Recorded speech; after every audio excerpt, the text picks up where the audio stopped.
Assalamualaikum teman-teman, kembali lagi di channel Heru MK. Kali ini kita akan mereaction perdebatan antara Bung Rocky Gerung dengan Ketua Umum Pembumian Pancasila. Aduh, Pembumian Pancasila teman-teman. Ketua Umum Pembumian Pancasila menyebut Rocky Gerung ini sebagai badut ideologi teman-teman. Oke, nggak usah banyak basa-basi, kita langsung saja lihat videonya teman-teman. Tadi sahabat saya Pak Saribu juga sudah mengatakan, ya mirip seperti Habib Rizik katanya. Guyonan Bapak sebagai badut ideologi kami hormati. Wow, Good, very good. Tapi badut ketika Bapak di forum ideologi. terhormat ini mengatakan Pancasila bukan ideologi, sebagai Ketua Umum DPP Gerakan Pembumian Pancasila, saya menolak dan meminta orang seperti Bapak tidak bicara tentang Pancasila. Oke, terima kasih. Ada banyak pertanyaan yang sifatnya, saya carikan istilah ya, cemas dengan keterangan saya tuh. Kenapa takut mengatakan bahwa Bung Karno mengumpulkan, mengkompilasi pikiran-pikiran dunia, lalu dituangkan dalam 5 sila itu? Tadi saya katakan itu tidak asli Indonesia. Demokrasi tidak asli Indonesia. Yang dimaksudkan Bung Karno itu adalah pergaulan dunia yang dihidupkan oleh kompetisi, oleh persaingan pikiran. Negara kita basisnya feodal. Kan bukan asli Indonesia kan. Sampai sekarang masih feodal tuh. Jadi ide demokrasi itu, sebut aja ide sila keempat itu adalah hasil adaptasi Soekarno untuk dijadikan pegangan, bukan ideologi itu. Demokrasi itu bukan ideologi. Jadi kalau sila keempat ada demokrasi, lalu dianggap Pancasila itu ideologi, itu langsung bertentangan. Demokrasi itu membuka peluang untuk semua ideologi bersaing. Itu dasarnya Pak Manurung tadi. Boleh nggak Pancasila dijadikan ideologi? Boleh, tetapi akan ada negara otoriter. Tidak boleh ada persaingan pikiran. Padahal Pancasila ada diskursif sifatnya. Tadi saya terangkan bahwa Bung Karno menyebut falsafah, dia menyebut ideologi. Tetapi bukan official ideologi dari negara. Kan nggak pernah ada keputusan MPR bahwa Pancasila itu ideologi negara tuh. Karena berbahaya. Negara yang berideologi itu cuma 2, fasisme dan komunisme. Ngeri komunis. Mau nggak? Ada semacam tuntunan berideologi sehingga baju mesti sama, konsumsi mesti sama, tuh parfum mesti sama.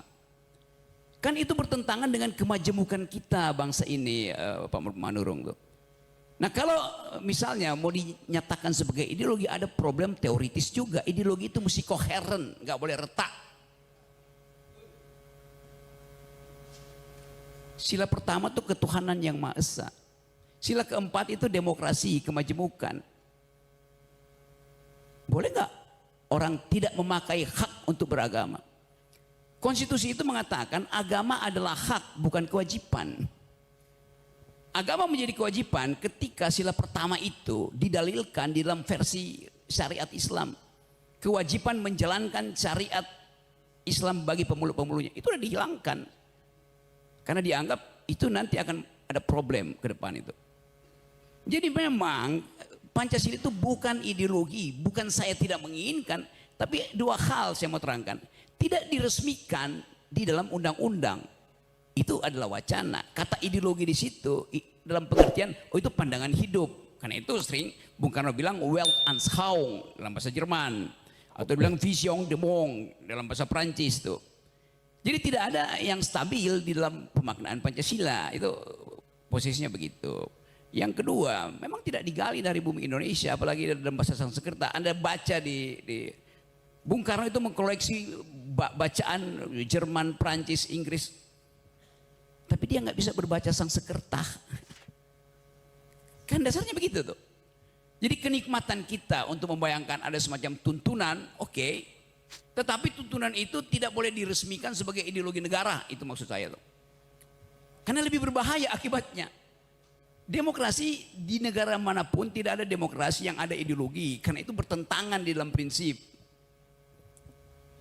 Apalagi kalau disebutkan mesti ada satu official ideologi dan orang akan tuntut ideologi itu mesti agama. Ya udah, habis negara ini. Jadi juga tadi teman yang bicara pertama bahwa nanti dulu nggak usah Pak, ya. Nanti diskusinya di panel di yang Ya. Ya. Kasih kesempatan untuk ngomong dulu ya. Silakan Bang. Oke, saya lanjut ya. Saya bedakan tadi, kan itu saya sebutkan, sangat mungkin kita akan bertengkar di sini karena forum ini bukan forum ilmiah ansih gitu. Ada aktivis di sini nih. Oke.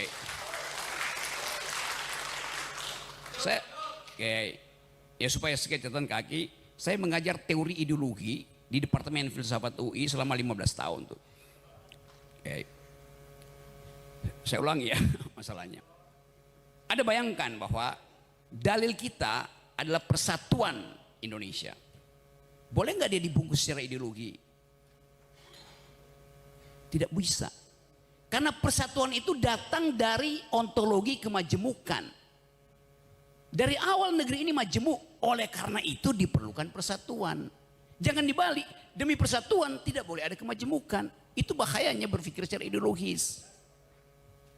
Dapat nggak poin itu?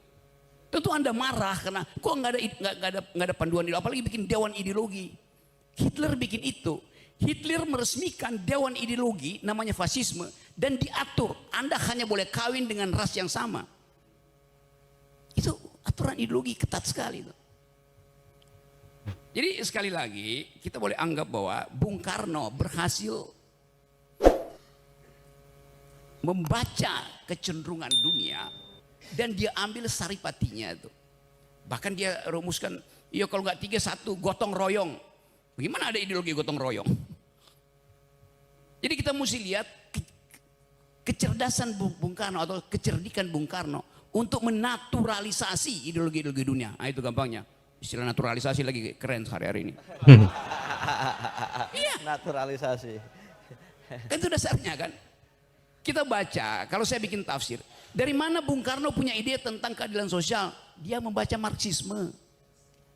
Dari mana Bung Karno punya pengetahuan tentang nasionalisme sila pertama? Dia pasti baca Immanuel Kant tentang unity of reason. Dia baca San Min Chui.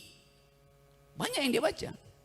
Dari mana dia baca kemanusiaan yang adil beradab? Dia pasti baca Rousseau tentang kedaulatan rakyat. Jadi Bung Karno membaca banyak literatur. Nah kita tidak mau membaca dan hanya mengupayakan sesuatu yang udah final gitu. Itu yang paling saya jengkel. Saya berkali-kali diundang oleh BPIP juga untuk mari kita di Pak Rocky ikut seminar tentang Pancasila itu. Oke. Temanya apa? Pancasila sudah final. Udah final ngapain didiskusikan?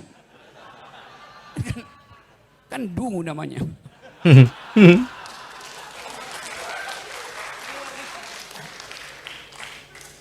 Jadi saya menginginkan ada panduan bernegara.